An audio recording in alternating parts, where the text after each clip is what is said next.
Folks, how's everybody doing today? Rudy, Alpha Investments. So today, we're going back to Secret Lair conversations, So, where are we at? It's the middle of April 2021. Secret Lairs is another big super drop coming in I think another week or something. And the show goes on, and the system marches forward. So for those of you not familiar, there was a survey, a poll sent out by Wizards of the Coast regarding Secret Lair subscription service business models. So I want to discuss this kind of thing because a lot of people have been up in arms and pitchforks. Other people saying, well, it took them long enough. Other people are saying, well, it's like every other, supporter on Twitch or membership or Patreon or any other monthly subscription service like a Netflix or your cable or internet or phone. So I want to give you all my perspective here. I do believe Wizards of the Coast will drift towards a subscription service of Secret Lair. The reason I actually am not surprised by this is that I actually believe most businesses are going to drift towards a subscription service. So let me explain this. I've had a theory for many years where I believe that the future of a lot of different industries are going to evolve into subscription-based services. The reason is that I believe it's more of a predictable cash flow. It creates more of a predictable how much business or volume or how much of an item you're going to sell. It levels out the financials a little bit. For example, something that I had some conversations and consulting and kind of private things with some local people in Florida and was actually, I believe, the food industry. A lot of people know I have a restaurant background. I actually believe the food industry, for a lot of fast food and casual dining, not full service, is actually going to evolve into a subscription-based future, folks. I actually see a future where people have a taco, membership card that you pay $30 a month or something, or $40 or maybe $50 or $100 a month, and you can go through a drive-through once a day, and they scan your card, and you can order one item from the menu for free type thing. I actually believe this is going to be a very early stages of a future type of different economic change in a lot of sectors. And I know this is a little kind of far-fetched, but to swing it back to Secret Lair, I believe that they are aware that the market's going to shift to a subscription-based future. And I think that corporations, food service, large publicly traded companies prefer this because it creates a cash flow, a more predictable future outlay of your future value. It's kind of a funky thing in economics and finance, but I believe it helps Wizards of the Coast understand how many Secret Lairs they can expect to sell.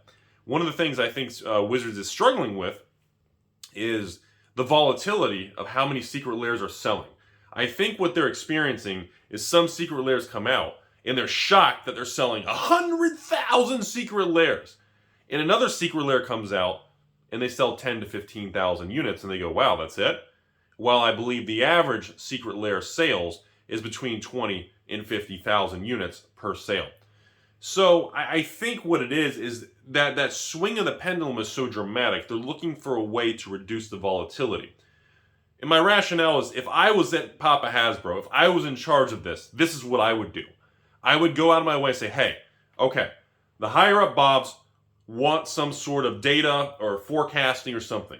What I think we should do, and again, I'm not saying I agree with it, but I'm telling you this is how I think it's going to happen. Now, what I would do if I was in charge and I was tasked, and they said, Rudy, I'm going to pay you $1 million a year, work for corporate, build and engineer and design this garbage. I'd say, okay, what I would recommend is we do a subscription-based thing of something like, I would probably actually make it not super expensive. I'd probably make it like $9.99 a month. Okay, $10 a month for USA accounts and maybe $15 a month for international. But the international gets a bigger discount because of the shipping cost. So you'd have to structure it very uniquely.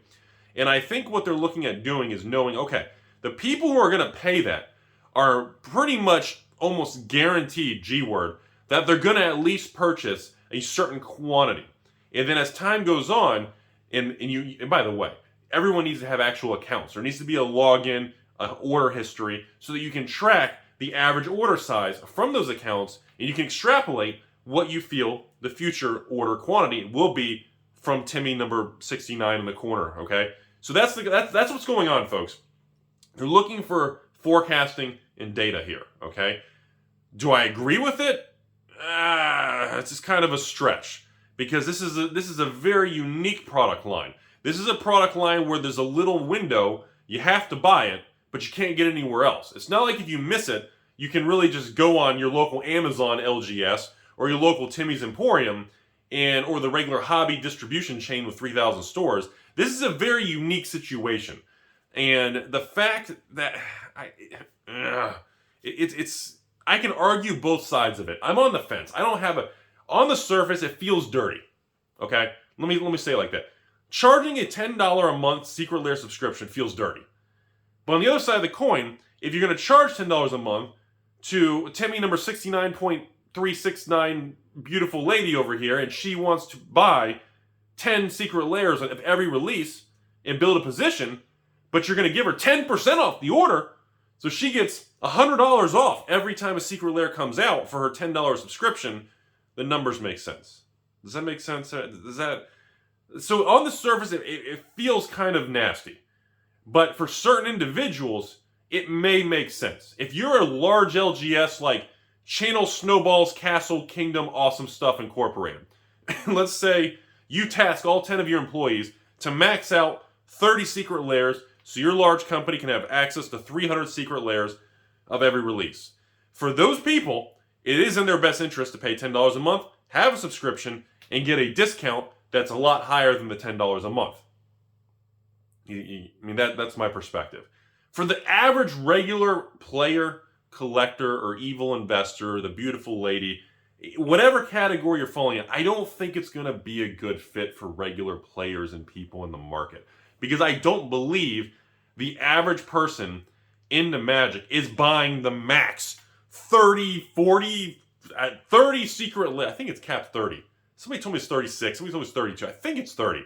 Or maybe they changed it to 32 because, remember, the cases are even 8 Secret Lairs per case.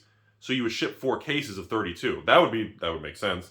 So for the average person who's not buying that on every release, it doesn't make any sense. Because I truly believe the average Magic player is saying, okay, what's this Secret Lair? Oh man, okay. I'm a huge fan. I have a sentimental attachment to that particular lightning bolt or that particular card from when I was younger, or I like that. I just like the artist, or I like the flavor, the lore, whatever it may be. Maybe it's tied to a holiday thing, or the International Women's Day, or Earth Day, or Valentine's Day. Maybe there's a theme that the individual really likes, and they buy it. But then the next 2 sets come out, and then they don't buy it because they don't like the theme. So for those individuals, it's not really going to be that beneficial because there's no other benefit to it. Now people say, well, Rudy, what's the difference between that and a membership subscription on Twitch, or a membership subscription on YouTube, or a Patreon, or Rudy's Only Taco Fans? Well, the difference is there really isn't much of a difference. You see my point? I mean, that's why I said you have to take it very subjectively, just be blunt about it. Now, I would argue the difference between a membership on a Twitch, an Only Tacos website, or a YouTube, just a membership of $5 a month, is that you do get communication with an individual. There's other intangible benefits. Similar to Patreon. The reason Patreon remains the #1 king of content creation support, on YouTube at least, is not only, let's say you're paying $20 a month, and let's say you get, I don't know, for the account who's selling Pokemon boxes, let's say you buy a box at a discount, or let's say you don't buy anything at all. Even if you can communicate even twice, even 2 messages in a month, or maybe a financial question, or maybe a market question. In other words, there's other intangible benefits of communication with someone that you either admire, enjoy, or you just want to talk to. Or maybe you want to have a neutral perspective on an investment question, you know? So there's other benefits to the membership system, or the Patreon system, or the Only Taco Fans subscription, because they do provide other pleasures or other values or intangibles. So depending on what you're looking for, I don't know if that can fully cross over to if you had to pay $20 a month for a Secret Lair subscription, where there's no one to talk to. It's just a blank dead-end thing, and it just allows you to log in, either click a button or not. It doesn't quite have the same overlap. At least that's my personal perspective. And I believe there's God knows how many Only Taco fans and memberships and Patreon. Everybody, there's millions of these accounts for people all over the world now. So that's my overall concept, is I think that you can't take it even apples to apples, because it's kind of apples to oranges. It doesn't really line up perfectly. But I do, as nasty as it is, I'll be honest with you. I mean, no one else is going to say this. It feels dirty, and it kind of makes me go, the concept of it's a little off-putting. It really is. But for select people out there who are buying a substantial amount of this stuff to either collect, invest, or maybe they're opening them and selling singles at their store. Maybe they're stocking an LGS, because I do know multiple LGSs who max out secret lairs, and they keep one of each sealed, and they sell them locally for people who missed out at a higher price, of course. Ooh, evil capitalism, because they have to make money at the LGS. And I know other people who actually max out secret lairs and have their employees max out secret lairs and build big positions in all the secret lairs, and then they actually stock the singles in local LGSs and sell the singles at a markup. So I know there's other components to the ecosystem that we all have to take into consideration. So final thing before I wrap this video up, to kind of swing back to something I was mentioning earlier. I know I've actually had a lot of people wanting me to do more whiteboard videos, and I apologize I'm getting to it, but with just the Magic release, and I've just been going nonstop trying to prepare for this big Monarch Flesh and Blood release, and dealing with the logistics and freight trucks and pallets, and trying to get everything assembly lines, and it's going to take me about 10 days worth of work. I have to even hire some part-time temporary friends and family that I trust, and literally it's going to take 10 people 10 days to literally build and launch this Monarch thing. It's a massive undertaking. So I apologize. I'll get more whiteboard videos. They are coming. I got a ton of great ideas, everybody. But anyways, I want to comment on a final thing with this subscription thing. I've talked about with many over private dinners and family and things. I've had a lot of conversations about the changing economic outlook and the way business and economies function, and how much things have evolved.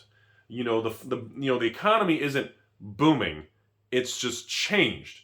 So for some people, it feels like it's booming, and for other people, it feels like a disaster, because the flow of everything is flowing in different directions, which is benefiting and hurting depending where you're standing on the spectrum. Excuse me. I do believe that restaurants and even LGSs and retail stores, even possibly grocery stores in the future, are going to transition to a subscription-based business model.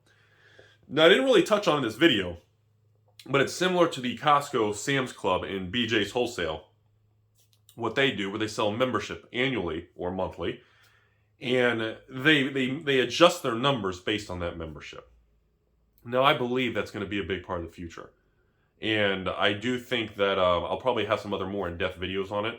And I think restaurants in the food service world in the next 10, 20 years is probably going to go through some of the biggest restructuring we've ever seen in modern times. And I think it's going to be based around fast food and quick service drive-through are going to convert to a subscription-based model. And I know that's a hot take and very goofy sounding to a lot of people. And I'm going to have some more in-depth conversations on this, but I think it's a very interesting topic. So that's my overall opinion on Secret Lair, folks. Hope you guys learned something. It is what it is. Have a great day, everybody.